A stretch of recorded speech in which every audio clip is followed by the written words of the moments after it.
우리가 주님께 드리는 기도와 찬양을 받으시기 위해서 하나님께서 하늘의 문을 열어주시는 은총이 오늘 예배하는 우리 모두 가운데, 그리고 영상으로 예배에 참여하는 바로 그 자리에 함께 하시기를 바랍니다.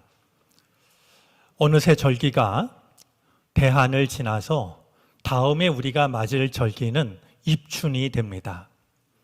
아직 얼음이 다 녹지 않았겠지만 얼음장 밑에서 개구리는 겨울잠에서 깨어나려고 하고 있을 터이고, 또 버들 강아지도 이제 꽃을 피우려고 간지럼을 타지 않을까 생각이 됩니다. 참 힘든 시간, 어둠의 터널을 지나가고 있지만 우리도 좀 믿음의 기지개를 켤 수 있는 그런 복된 계절이 되어질 수 있었으면 좋겠습니다. 오늘 나누려고 하는 말씀은 산을 옮기는 믿음입니다. 산을 옮기는 믿음은 얼마나 큰 믿음일까요? 혹시 여러분들은 산을 옮길 만한 믿음을 가지고 계신지요? 오늘 이 말씀은 마태복음, 마가복음, 누가복음에 모두 기록이 되어져 있습니다. 마태, 마가, 누가복음에 기록된 그 위치를 보면 모두가 같습니다. 예수님께서 세 제자와 함께 산에 오르셔서 그 모습이 해처럼 빛나는 변화산 사건 뒤에 이어지는 내용입니다. 이 본문이 차지하고 있는 그 자리는 몇 가지를 돌아보게 합니다. 그 중에 하나는 왜 주님은 세 제자만 데리고 산에 오르셨을까 하는 겁니다. 분명히 제자는 12인데 왜 주님은 세 제자만 따로 데리고 올라가셨을까요? 이번 한 번만이 아닙니다. 야이로의 딸을 살리실 때도 베드로, 야고보, 요한만을 데리고 가십니다. 심지어 십자가를 앞두시고 겟셋마네 동산에 올라 기도하실 때도 이 세 제자만을 데리고 가십니다. 우리는 알지 못하지만 주님만이 가지고 계시는 마음, 기준이 있었을 거라고 여겨집니다. 우리는 그런 주님을 두고서 불공평하다라고 원망할 것이 아니라 주님은 왜 그러셨을까? 지금의 내 믿음이라면 주님이 중요한 일을 하실 때 나를 부르실까? 나를 돌아보는 것이 필요합니다. 우리의 믿음이 자라나서 주님께서 주님의 일을 하실 때 얼마든지 곁에 둘 수 있는 그런 믿음의 사람들이 되어질 수 있었으면 좋겠습니다. 또 하나 말씀 앞에서 갖게 되는 생각이 있습니다. 예수님께서 세 제자와 함께 산에 오르셨으니 남은 제자는 9이 됩니다. 이 9명의 제자들은 예수님 없이 산 아래 남게 되었는데, 산 아래 예수님 없이 남아있던 제자들은 어떠했을까 하는 생각입니다. 마침 한 아버지가 아들을 데리고 예수님을 찾아옵니다. 근데 그 아들에게는 심각한 문제가 있었습니다. 더러운 귀신이 들려서 간질 증세를 일으키는데, 간질 증세를 일으키면 이 아이가 불에도 뛰어들고 물에도 뛰어듭니다. 같은 말씀을 기록하고 있는 누가복음 38장에 보면 이 아들은 그냥 아들이 아니라 아버지의 외아들이었습니다. 하나밖에 없는 아들이 귀신이 들려서 이런 고통을 받고 있으니 아버지의 마음이 얼마나 아팠겠습니까? 그런데 어느 날 이 아버지가 예수님에 관한 소식을 듣습니다. 그분은 어떤 병이라도 어떤 더러운 귀신도 쫓아내신다라는 이야기였습니다. 큰 기대를 가지고 아들을 데리고 옵니다. 와서 보니 찾던 예수님은 산으로 올라가셨고 제자들만 남아 있습니다. 과연 이 제자들은 예수님이 계시지 않을 때 예수님이 하셔야 했던 그 일을 감당했을까요?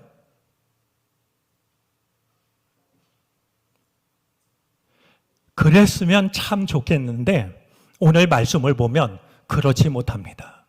역시 같은 내용을 기록하고 있는 마가복음 9장 14절에 보니까 이 제자들은 그 아이를 고치지 못하고 종교 지도자들과 논쟁만 벌이고 있었습니다.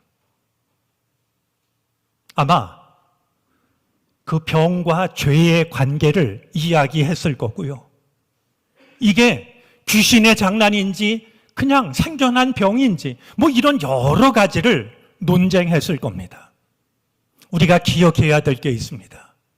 신앙은 논쟁이 아닙니다.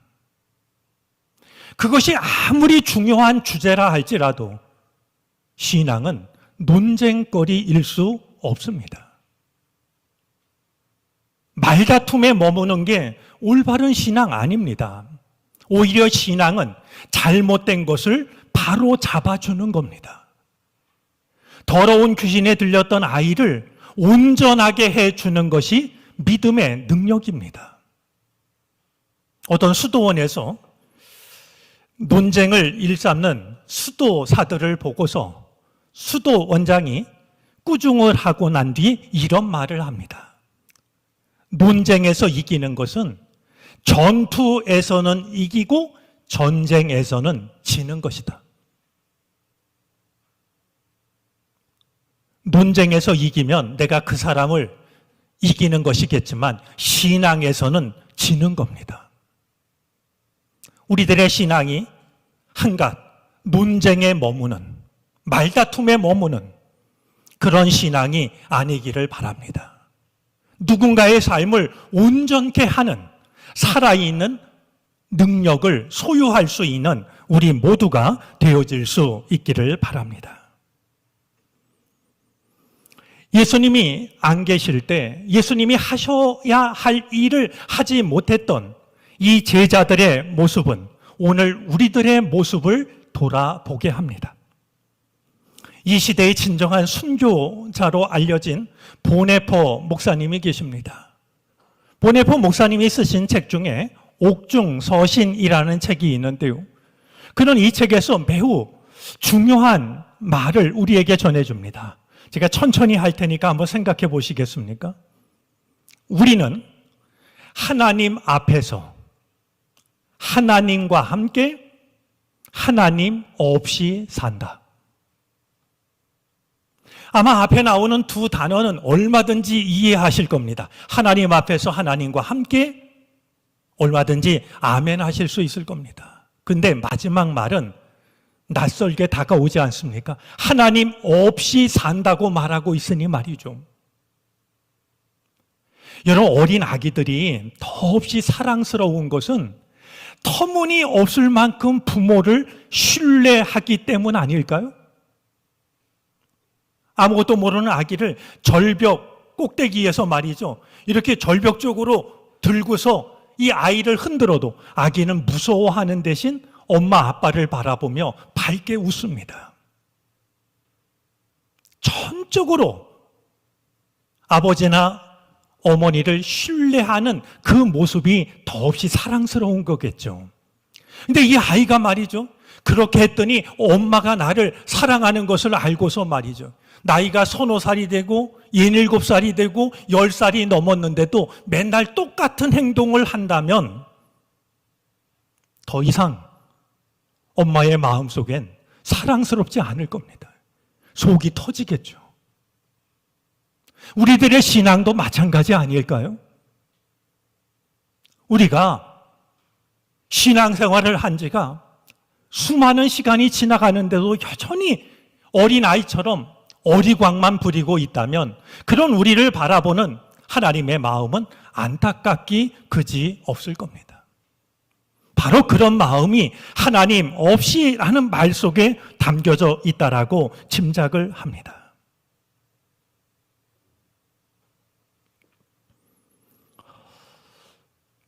예수님께서 산에서 내려와 보시니까 기가 막힌 광경이 펼쳐지고 있습니다.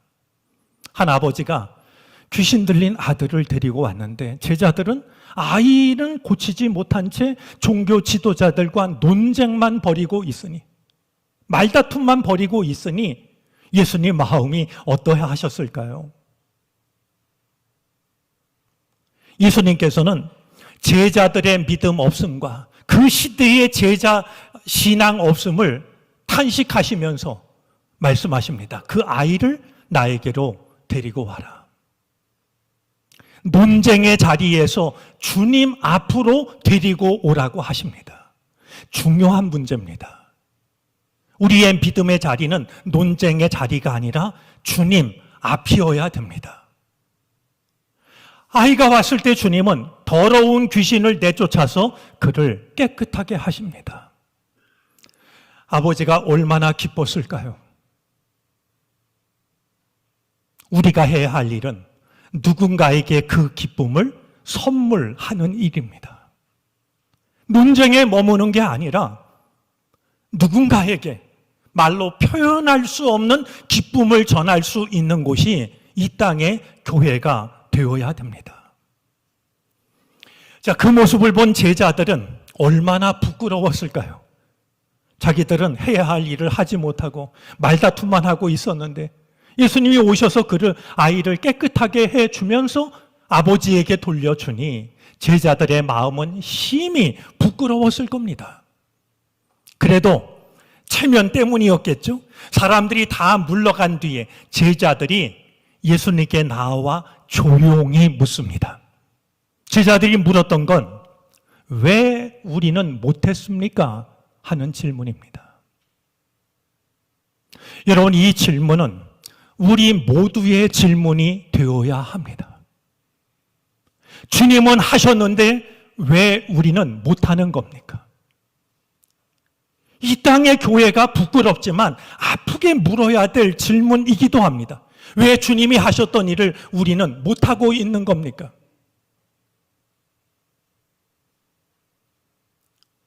이 질문마저도 회피한다면 더 이상 우리에게 희망은 남아있지 않을 겁니다.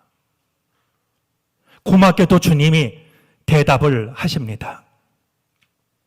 마가복음 9장 29절에서는 이렇게 대답하십니다. 기도 외에는 이런 일을 할 수 없다. 너희가 기도하지 않았기 때문이라고. 여러분, 오늘 본문은 20절에서 끝나는데요. 21절을 보면 없음이라고 되어져 있습니다. 근데 조금 더 유심히 보시면 없음이라는 말 앞에 1이라는 숫자를 확인할 수 있을 겁니다. 성경 아래쪽으로 가서 1이라는 숫자를 찾아보면은요, 어떤 사본에 21절 기도와 금식이 아니면 이런 유가 나가지 아니하느니라가 있음, 이렇게 설명합니다. 고대 어떤 사본들 중에는 예수님께서 기도와 금식 외에는 이런 일을 할 수 없다고 말씀하셨음을 밝히고 있습니다. 다행히 오늘 본문 속에도 예수님의 대답 한 가지가 담겨져 있는데요. 20절 말씀입니다. 우리 20절 말씀을 좀 한 목소리로 다시 한번 읽어보도록 하겠습니다. 20절입니다. 이르시되 너희 믿음이 작은 까닭이니라. 진실로 너희에게 이르노니 만일 너희에게 믿음이 겨자씨 한 알만큼만 있어도 이 산을 명하여 여기서 저기로 옮겨지라 하면 옮겨질 것이요 또 너희가 못할 것이 없으리라. 아멘. 오늘 이 예수님의 대답은 굉장히 역설적입니다. 여러분, 세상에서 가장 기운이 센 사람 한 1000명, 10,000명, 아니 10,000,000명을 불러와도요, 저 북한산을 옮길 수 없을 겁니다. 저 북한산에 허리를 밧줄로 두르고 세상에서 가장 힘센 사람을 다 불러다가 저걸 끌게 하면 저 산이 움직이겠습니까? 근데 예수님은 뭐라고 말씀하시냐 하면 겨자씨 한 알만한 믿음이 있어도 산을 옮길 수 있다라고 하십니다. 여기서 말하는 겨자씨라고 하는 건요, 세상에서 가장 작은 것을 나타내는 말입니다. 아이들 말로 하면 이 겨자씨는요, 코딱지만한 그런 말이 될 거고요. 농부 말대로 하면 콩알만한, 좁쌀만한 이런 뜻이 될 겁니다. 그만한 믿음이 있어도 이 산을 옮길 수 있을 것이다 라고 말씀하는 겁니다.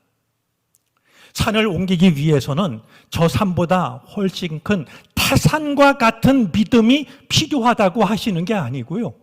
산맥과 같은 믿음이 필요하다고 하시는 게 아니라 겨자씨 한 알만한 믿음만 있으면 옮길 수 있다라고 하십니다. 이 대목에서 우리가 한 가지 짚고 가야 할 것이 있습니다. 성경 말씀을 문자 그대로 받아들이는 믿음은 어떤 믿음일까요? 한편 생각하면 참 훌륭한 믿음처럼 보입니다. 또 순박한 믿음으로 여겨지기도 합니다. 그런 점이 아주 없는 건 아닙니다. 그러나 성경 말씀을 문자대로 받아들이는 데는 돌아봐야 할 것이 있습니다. 그 중에 하나는요, 하나님의 말씀을 내가 취사 선택하게 됩니다. 어떤 사람이 길을 가다가 커다란 금덩이 하나를 주었습니다. 그가 믿는 종교의 율법에 의하면, 가르침에 의하면 남의 것을 주었을 때 적어도 3번 이상은 그 사실을 공지해야만 했습니다. 이 사람은 자기가 믿는 종교의 가르침을 따를 만큼의 열심이 있었던가 하면 자기가 얻게 된 이 금덩이를 주인에게 돌려주고는 싶지 않은 욕심도 있었습니다. 그가 고민하다가 선택을 합니다. 그날 밤 야심한 시간에, 모두가 잠든 시간에 그는 시장 한복판에 나가서 이렇게 말합니다. 제가 금덩이를 하나 주었는데 임자가 있으면 얘기해 주십시오.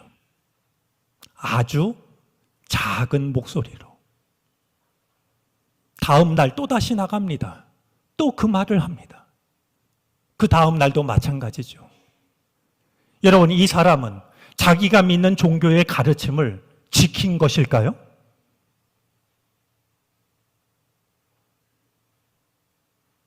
이 이야기를 들려주는 뛰어난 이야기꾼 앤소니 드 멜로는 이 이야기 끝에 한마디를 덧붙입니다. 철저히 교활하기 위해서는 법을 어겨야만 하는 것이 아니다. 그저 문자 그대로만 지키면 된다. 문자대로 지키는 신앙에 있어서 한 가지 더 돌아볼 게 있습니다. 문자 그대로 지키는 이들은 그 문자를 누군가를 공격하는 무기로 삼을 때가 있습니다. 사실 성경이 우리에게 일러주는 것은 우리가 하나님 말씀 앞에서 완벽할 수 없다라고 하는, 누구나 죄인이라고 하는 사실을 일러줍니다. 여러분, 예수님께서 누군가를 실족해 하는 사람은 차라리 연자맷돌을 메고 바다에 빠지는 게 낫다 하십니다. 예수님 말씀을 문자대로 지킨다면 이 자리에 있을 사람 아무도 없을 겁니다. 네 오른팔이 너를 잘못하게 하거든 잘라버리라. 그리고 천국에 들어가는 게 오히려 낫다. 여러분, 천국에 가면 팔 없는 사람 투성이 아니겠습니까? 하나님의 말씀은 우리의 한계, 우리의 죄를 돌아보게 합니다. 그런데 나의 죄를 돌아보아야 될 말씀을 두고 다른 사람을 공격하는, 우리는 하나님의 말씀을 문자대로 받아들이면서 나에게 적용하기보단 다른 사람에게 적용하며 그의 잘못을 지적할 때가 있습니다. 예수님께서도 너희가 이런 말을 들었지만 나는 너희에게 말한다. 그렇게 말씀하심으로써 문자에 갇히지 말라고, 문자 너머에 있는 하나님의 뜻을 분별하라고 일러주셨습니다. 예수님의 가르침을 기억했기 때문일까요? 사도 바울도 로마서 7장 6절에서 이렇게 말씀합니다. 우리는 문자에 얽매인 낡은 정신으로 하나님을 섬기지 않고 성령이 주시는 새 정신으로 하나님을 섬깁니다. 하나님의 말씀이 1.1획도 변함이 없다라는 이 말씀은 사람이 함부로 하나님의 뜻을 바꿀 수 없다라는 말씀이지. 우리가 결코 문자에 얽매이면 안 된다라고 하는, 문자에 얽매일 수 없다라고 하는 그런 가르침이 담겨 있음을 우리는 기억할 필요가 있습니다. 오늘 산을 옮기는 믿음과 관련해서 우리가 당연히 기억해야 할 게 있습니다.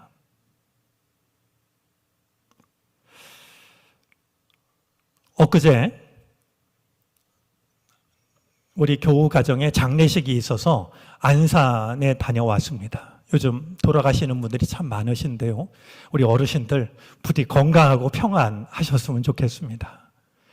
갔다 오는데 얼마나 길이 막히는지 가다 서다 반복합니다. 마침내 그래도 서울에 들어서게 됐는데요. 저 앞에 눈이 쌓인 북한산 모습이요, 한 폭의 동양화처럼 눈에 들어옵니다. 제가 옆자리에 앉아있는 아내에게 그랬습니다. 여보, 아마 조선시대에도 저 북한산은 지금 그대로였겠지? 그래서 집사람이 웃으면서 이렇게 말합니다. 여보, 조선시대가 아니라 고조선시대에도 똑같았을 거예요. 만약에 누가 말이죠, 오늘 예수님 말씀을 문자 그대로 받아들여가지고 하나님, 서울에 아파트가 부족하다는데 아파트를 지을 수 있도록 저 북한산을 저 북쪽으로 밀어주세요. 기도한다면 북한산이 옮겨갈까요?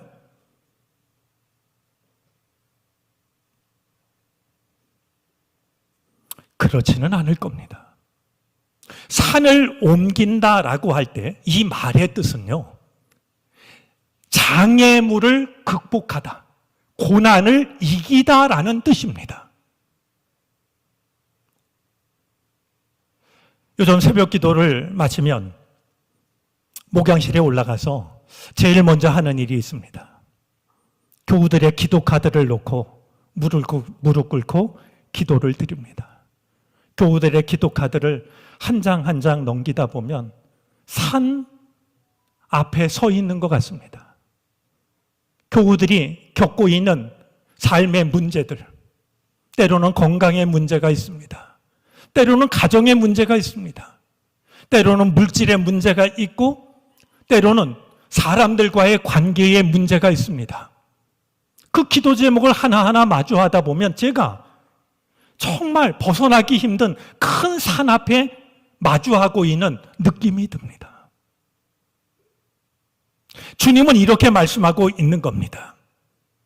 너희에게 겨자씨 하나일 만한 믿음이 있다면 너희 앞을 가로막고 있는 온갖 문제들, 온갖 장애물들, 그것을 이길 수 있는 거라고. 그것이 무엇이든지 간에 너희 앞을 가로막아서 산 너머를 바라보지 못하게 하는, 가로막아서 그 앞으로 나가지 못하게 하는 온갖 삶의 문제들을 이겨낼 수 있도록 하신다라고 하는 바로 그 말씀을 하고 계신 겁니다. 그런 점에서 우리가 겨자씨만한 믿음이라고 할 때 겨자씨라는 말 속에서 작다라는 의미와 함께 놓쳐서는 안 될 의미가 있습니다. 작지만 살아있는 믿음입니다. 아무리 큰 씨앗도, 아무리 많은 씨앗도 죽어 있는 것은 아무런 변화를 가져오지 못합니다. 아무리 작아도 겨자씨가 새들에게 둥지를 내줄 수 있을 만큼 크게 자랄 수 있는 것은 씨앗이 살아있기 때문입니다. 사람이 볼 때는 겨자씨 하나처럼 보잘것없는 믿음으로 보인다 할지라도 너희가 살아있는 믿음을 가진다 하면 너희 앞을 가로막고 있는 어떤 장애물이라도 너희는 이겨낼 수 있다.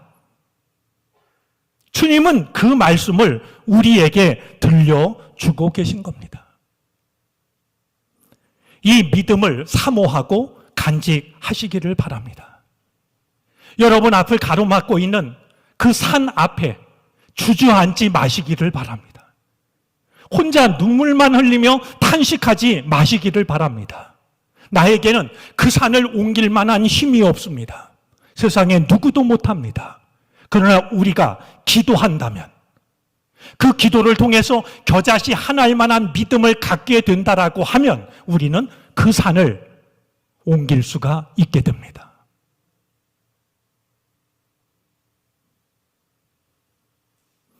오늘 말씀과 관련해서 한 가지 꼭 덧붙이고 싶은 말씀이 있습니다. 이 말씀을 하신 예수님은 정작 당신은 산을 옮기지 않으셨습니다. 예수님 앞에는 어느 누구도 경험하지 못한 큰 산이 있었습니다. 십자가입니다. 우리는 겟세마네 동산에서 예수님이 어떤 기도를 드리셨는지를 압니다. 예수님도 제발 십자가를 지지 않았으면 얼마나 좋을까 생각하십니다. 할 수만 있으면 그냥 지나가게 해달라고, 이 산을 옮기게 해달라고 기도하셨습니다. 하지만 그 십자가를 받아들이는 것이 아버지의 뜻이라는 사실을 알았을 때 주님은 피하지 않으십니다. 이 말씀을 하셨지만 주님은 산을 옮겨달라라고만 기도하지 않으셨던 겁니다. 이 예수님을 통해서 우리가 기억해야 될 게 있습니다. 산은 옮길 수도 있고 사랑으로 받아들일 수도 있다는 사실입니다. 내 앞을 가로막고 있는 산을 원망만 하지 마시고 옮기는 것만이 유일한 해결책이라고 생각하지 마시고, 만약에 그 산 속에 하나님의 뜻이 담겨져 있는 것이라고 한다면 그 산을 받아들일 수 있는 믿음의 용기도 필요합니다. 나는 힘들지만 그것을 통해서 나는 다른 사람들을 살릴 수가 있기 때문입니다.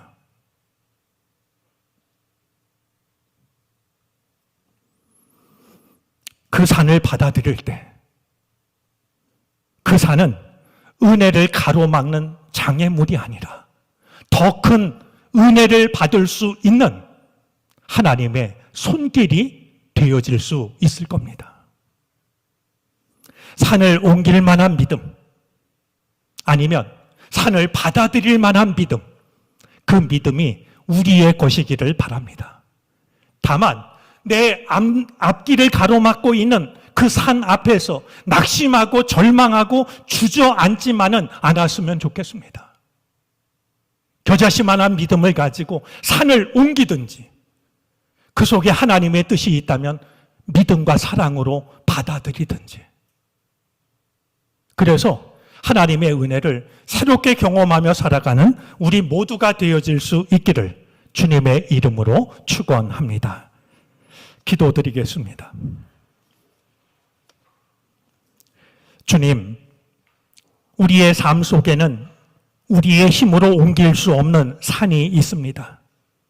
고난과 역경, 온갖 장애물들이 우리의 앞길을 가로막곤 합니다. 그 앞에 주저앉아 눈물만 흘리지 않게 하옵소서. 아파하며 절망하지 않게 하옵소서. 비록 겨자씨만큼 작더라도 살아있는 믿음으로 산을 옮기게 해 주시옵소서. 하지만 주님, 조금 더 큰 믿음을 구합니다. 산을 허락하신 것이 하나님의 뜻이라면 받아들일 수 있는 믿음 또한 허락해 주시옵소서. 십자가를 지심으로 우리를 살리신 주님을 사랑합니다. 주 예수 그리스도의 이름으로 기도합니다. 아멘.